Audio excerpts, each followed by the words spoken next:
The Los Angeles Lakers are not making the playoffs, though expectations were moderate. I don't call them high. I didn't think the Lakers were winning the championship this year. They don't have the roster to do that. But I will say this, I expected the Lakers to make strides towards getting a free agent to really want to be in LA. As of right now, we don't believe one of the top tier free agents from a Kawhi Leonard, Kevin Durant, Kyrie Irving, DeMarcus Cousins could be a free agent, Klay Thompson could be a free agent, Jimmy Butler could be a free agent this summer as well. Right now, we don't believe any of the guys in that top tier class are strongly considering the Los Angeles Lakers as a viable option for them to sign this summer. All I wanted from the Lakers was to become good enough for a free agent that's in that top tier to say, you know what, if I join this team, I can put this team over the hump. And it's not that LeBron wants me. LeBron and the Los Angeles Lakers, they need me, right? That's all I wanted from the Los Angeles Lakers. And I feel like in the second half of the season, you know what? I'll just say this. Ever since Christmas Day when LeBron went down with that groin injury, the Lakers have been unable to show other free agents that with you, we can get over the hump. We can beat Golden State, right? If we go bring Kyrie in, we got enough now to compete against Golden State. I don't think the Lakers have done a good job of doing that. And I believe five people and a brand or organization deserve blame for the Lakers' struggles so far this season. So we're going to hand out a little bit of blame. I'll rank them 5-1. Who do you think deserves blame in Los Angeles for their struggles this season? At number 5, I am going Brandon Ingram. Now, I got to give Brandon Ingram some credit as of right now. As I make this video, he's in a really good stretch. He's averaging about 25 points a game. I know he's out with an injury, but overall, Brandon Ingram's been pretty darn good this last stretch. Since that Indiana game, remember when the Lakers got blown out? I think they lost by 42 to the Indiana Pacers on the road in Indiana without Victor Oladipo, who's out for the season. I saw that crowd chant, LeBron's going to trade you when Brandon Ingram was at the free throw line. Since that game, I got to give Brandon Ingram some credit. Overall, he's been balling. All right? This is the best stretch in his career, though. And I have to give Brandon Ingram some blame in this regard. He's a number 2 pick. And a lot of times, I look at Brandon Ingram's facial expressions. I don't know if his team is up 20 points or down 20 points. And right now, at this point in his career, I still can't tell you what Brandon Ingram is great at, right? And I still don't know what gets him where he needs to, like what would get him over the hump, right? What can somebody do to get him in a great position when he's playing with maybe the best point guard ever, maybe the best point guard in the league right now? LeBron is great at getting guys the ball. He probably is better at getting a guy who can catch and shoot the ball. But damn, Brandon Ingram, you're in the NBA. You're getting wide open looks from LeBron, and you can't make open jumpers. Brandon Ingram has to be able to make open jumpers. All-stars in this league can make open jump shots. Put another all-star with any of these, like some of these top guys. When there are 2 all-stars on one court, when one all-star gets another all-star the ball, he makes open jump shots, whether they're great at shooting by themselves or not. Like Kyrie's field goal percentage is not great throughout his career. You put LeBron next to him, he can knock down open threes, right? Brandon Ingram, if he wants to be great in this league, when a star passes you the ball, you got to be able to consistently knock down open jumpers. Being a number 2 pick out of Duke with high expectations on him, he has not lived up to him overall. He's in the midst of a good stretch, but he deserves blame. At number 4, I am going Lonzo Ball. Between Lonzo Ball and his dad, LeVar Ball, I don't know what's worse. LeVar done put all these crazy expectations on his boy. I interviewed LeVar Ball. I got a lot of respect for LeVar, but let's call it what it is. Lonzo can sometimes look like an athletic point guard that has chances to be great in the future to a guy that doesn't deserve to be on any of the teams in the NBA, right? It is literally no in between. We don't get consistency out of here. I look at a guy like Luka Doncic. I know what I'm getting from Luka Doncic night in, night out. Even a guy like Trae Young, both of these guys who are younger than Lonzo, they were in the last year's draft class. I know what I'm getting night in, night out. I know their mind is into the game of basketball. I don't know that with Lonzo. Seems like he loves his rap career. Seems like he loves the reality television life. And I get confused because I think Lonzo would play a looser brand of basketball if he was the person that I look and see him as off the court. When I'm looking at, because I was on the Big Baller Brand show the last season, I had a small little cameo, right? So I went back and watched a couple of the episodes, and I looked at Lonzo Ball, and I'm looking at his how he acts off the court around his family and friends, and I know we're all more comfortable around people that we know well, right? But I don't know. I'm kind of confused with Lonzo Ball here. he seems to be this fun guy with the cameras rolling on. You got cameras all over the place. You're willing to show us you got energy. He's a dancing guy when he's away from the court. I even see Lonzo have great relationships with his teammates. I know him and Kyle Kuzma got into a little rap beef, but if you look at him on Instagram, you look at him when they're on, in their spare time, when they're not on the court, Lonzo looks very comfortable around his teammates. I am confused why some of that comfortableness has not rubbed off on the court, why he's not at ease yet in his career. He's still airballing open three-pointers. I call Brandon Ingram out for being the king of airballs. Lonzo's right there with him, or being the king of missing open shots. Lonzo's airballing those threes. These guys got to be open. That talks to me about confidence level. Lonzo's 41% from the free throw line. Fam, you got to get better than 41%. And I'm watching some of the point guards that are even in his class, like a Dennis Smith Jr. He looks like he's found a home in Dallas, or in New York rather, right? I'm looking at De'Aaron Fox. He looks like the best point guard in that class all of a sudden. He's very comfortable in Sacramento playing a great brand of basketball with those young guys.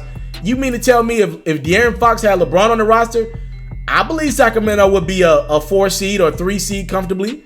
Those expectations got to be on Lonzo Ball. He was drafted before both of those guys. At number 3, I am going head coach Luke Walton. Now, some people will have Luke Walton as number 1 on this list. Here's why he's not number 1 on my list for blame.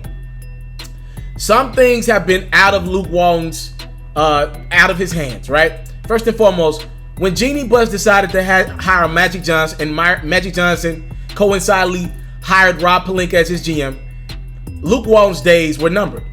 In most situations, VPs and GMs want to hire their own guy.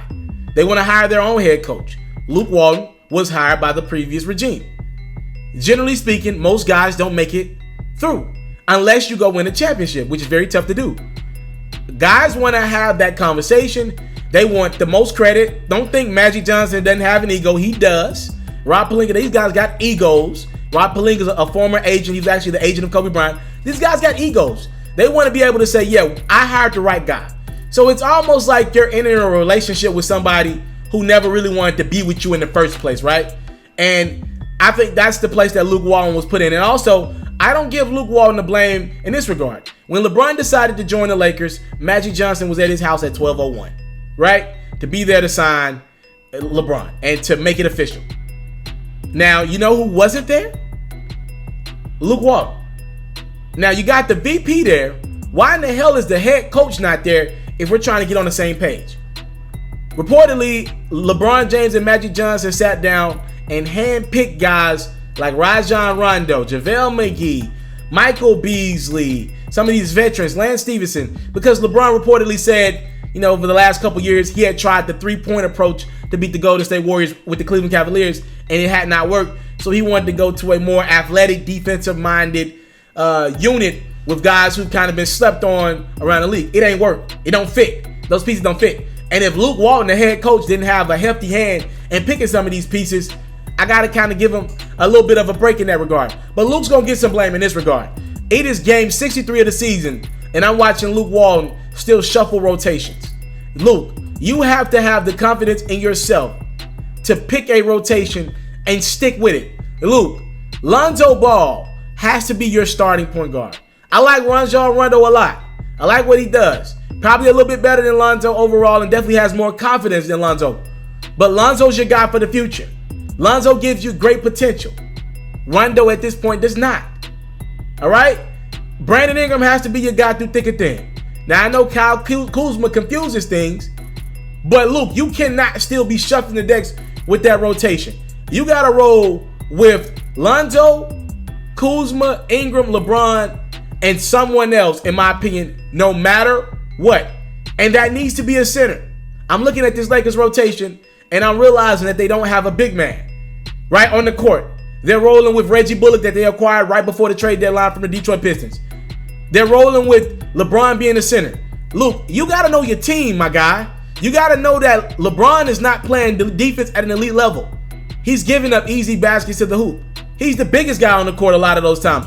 If LeBron can't do it, what you think Brandon Ingram's going to be able to guard the post? Kyle Kuzma's going to be able to guard the post? Fam, you got to have a second line of defense in. Luke, you got to figure out a way, in my opinion, because you want the shooting that Reggie Bullock gives you, you got to be able to go get a stretch big. You got to make that call. Go get a stretch big that can shoot the ball on offense, but's tall enough to guard the post on defense. That would solve a lot of your problems. You cannot have Rajon Rondo on the court, right? And LeBron playing center. It just doesn't make sense with that team. His rotations have never been something that I believe he had a lot of confidence in. He switched rotations more than anybody else in the league, if I'm not mistaken. The Lakers have different lineup combinations that they play with in their starting lineup. You got to make decisions and stick with them through the good and the bad. Luke Walton has not done so.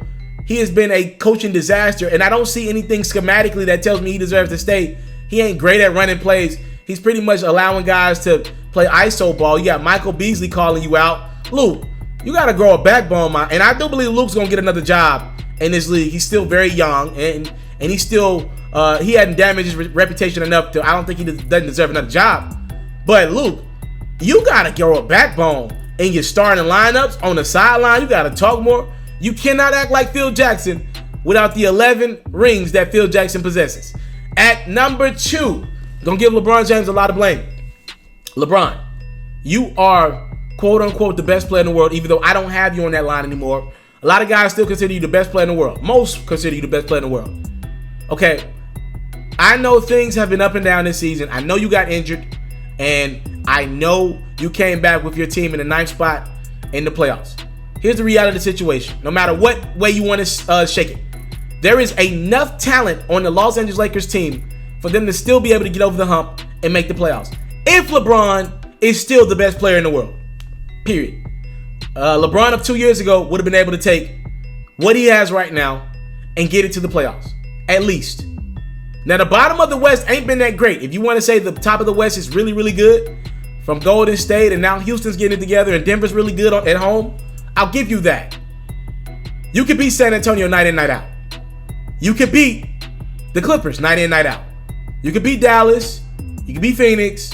You could beat some of these other teams that are competing for a playoff spot. The Sacramento. These teams can be beaten night in, night out.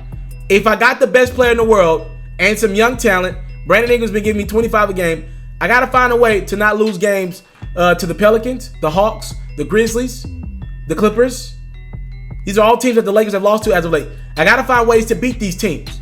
The greatest player in the world has to be great enough to get enough out of the young guys. I give LeBron some blame in this. I don't think this guy's been 100% focused this season. I'm singing A&R and albums. I'm a hip-hop blogger, so I watched him A&R 2 Chainz album in the middle of the season while your team is struggling. You coming back from a groin injury? What? I'm saying you call out guys' focus level? LeBron, fam, you've announced more movies this year. You're involved in more TV shows than anyone I know. You're still shooting episodes of The Shop this year. You have not handled the Anthony Davis trade situation, I believe, the best. You ain't instilled the confidence in your guys that you believe in them. And I believe they kind of checked out on you, LeBron. And I brought this up earlier. Your defensive intensity has not been good this year, LeBron. Now, I know he's been playing a little bit of defense as of late, but that doesn't take away the other games in the season. Even when the Lakers were at the 4th seed before you went down on Christmas Day against the Warriors, and I know they were blowing the Warriors out that game. I've watched a lot of dribbles of LeBron and the Lakers this year, probably damn near every dribble. The Lakers have not been committed to defense, and LeBron's body language has not been committed to defense. I believe a team like that, when you got a mix of veterans and young guys, you gotta pretty much lead. You gotta be the example that you want guys to commit to. I believe a lot of those young guys are just following your lead. I'm watching Kyle Kuzma push you on defense.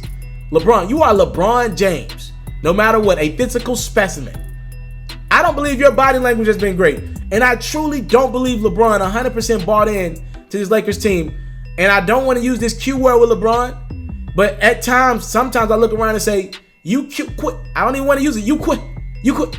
I don't even have just out of my respect for LeBron, I don't have it in me to say you 100% quit on your Lakers team. But I will say you quit on that Lakers team at times throughout the season. It looked like it on the court. And I know statistically you're still giving me 27, 9, and 8. Sometimes that's a null and void 27, 9, and 8 because it ain't been the most impactful 27, 9 or 27, 8, and 8 that I've seen LeBron give me, right?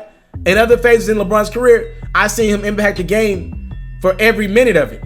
Right now, LeBron can impact the game for heavy stretches, not entire games like he used to anymore. And I mean, he's in his 16th year in the league, so I mean, it looks like he's declining. I give him a lot of the blame. But number one on my list, I got a little regime here that deserves the most blame for the Lakers not making the playoffs this year. It has to be, I got a combination here of the Lakers organization. I got Magic, I got Rob Pelinka, and I got Jeanie Buss, the owner of the team, the acting owner of the team. So a lot of people know, some people don't, about the dispute that, God rest the dead, Jerry Buss, his kids have had with this Lakers organization, trying to figure out, is Jim the owner? Does he had like a split in it? Jeannie's had a split in it. Another brother, I believe, has a split in his team. Here's what I know. Since Jeanie Buss has had the team, part of the problem is she's trying to clean up a lot of the mistakes her brother made, from the bad Brooke Lopez contract to the bad Luol Deng contract. So I give her some lenience in that regard. But, Jeanie, I need you to stay away from your phone. All right? The other day she came out and made a statement and said a lot of the Lakers Pelicans trade rumors was fake news. It was not fake news. The Pelicans were leaking every detail of what was going on to the media, to Brian Windhorst and Adrian Woj, right? Jeanie, you put Magic and Rob in these positions to do jobs, and as of right now, they've looked more like celebrities than they have good at their job, right? Jeanie, I have to give you blame for possibly hiring a guy, Magic Johnson, who's too much of a superstar to ever be able to be a good vice president / GM. I got to give you a lot of blame in that regard. Magic has already gotten fined for tampering a couple times already, right? And Jeanie, it is your belief in Luke Walton that kept him his job past the summer of last year. He has not made you look well. So that's my blame I'm giving Jeanie, right? Now let's go to Magic and Rob. The number one reason why the Lakers are in the position that they're in. They've handled every situation wrong. Let's start here. This is going to be pretty long. Let's start here. When the Lakers got LeBron, and obviously that's a big deal. You get a star of that magnitude, you make that happen. Still known as the best player in the world to most. You did not have to give the power to LeBron James to allow him to pick Rondo, Lance Stevenson, Beasley, bring back Contagious Caldwell-Pope. You did not have to do that. What I've seen over the last few years is that LeBron is not making the best moves as a general manager. Now, mind you, I have LeBron's basketball IQ up there with the highest regards, but something is just not clicking with him. I think it's a combination of friendships, his celebrity, right? And business, right? His business relationship with his homie and his boy, Rich Paul. They're getting in the way and clogging up LeBron's IQ that I've always put up there as the best in NBA history. LeBron has been going after guys that don't make sense in correlation to his talents. It was LeBron that got J.R. Smith paid. We all knew J.R. Smith was past his prime. Tristan Thompson. That's LeBron's fault why the Cavs gave him that big deal. Let's go over to the Lakers. Contagious Caldwell-Pope would not be a Laker right now, maybe not in the league, if not LeBron pulling the shot, helping this guy out, Rich Paul. That's the business / friendship portion of it. I still don't understand how LeBron put in his mind that getting Rondo, Beasley, McGee, Lance, he tried to kiss you, bruh. I still don't understand why he thought that would be the right approach. It was up to Magic and Rob Pelinka for the first time in LeBron's career to take that power back and say, yo, you signed to us. You be a player. Focus on being the player for once. Let us handle the general manager stuff. Y'all needed to go get LeBron shooters. Guys that play hard all game and have good reputations of being good in the locker room, right? And compensating for the deficiencies that guys like Lonzo, Ingram, and Kuzma might have as young players. And even LeBron might have. Good free throw shooters could help. Good three-point shooters could help. Guys that play defense could help. I give y'all blame for that. You should have never allowed LeBron to have that power that a lot of people give a little bit of blame to what went wrong in Cleveland. That's fair, right? Also, Magic. A couple years ago, the Lakers could have pulled the trigger on Paul George. They could have got Paul George. It would have took Brandon Ingram and Lonzo Ball. Look around now. Paul George is in the MVP conversation. Damn. You don't think it would have been a good idea to make that trade looking back in hindsight? Like, yo, you could have used Paul George right now when the Lakers were struggling. Damn, Paul George and Kyle Kuzma with LeBron down on sound too bad. Paul George at the 2. Damn. You had an opportunity to get him, and all Indiana wanted was Ingram and Lonzo. That's what those picks, that pick turned out to be, was Lonzo, and he got Brandon Ingram. That was a fail. Let's keep with Paul George here. Paul George didn't even give the Lakers a meeting, right? And the Lakers just knew that they were going to get Paul George. Y'all took him for granted last summer. He didn't even give you a meeting. Wanna know why he didn't give you a meeting? Because reportedly, y'all put Kawhi Leonard as a priority over PG. That was a mistake. Here's why.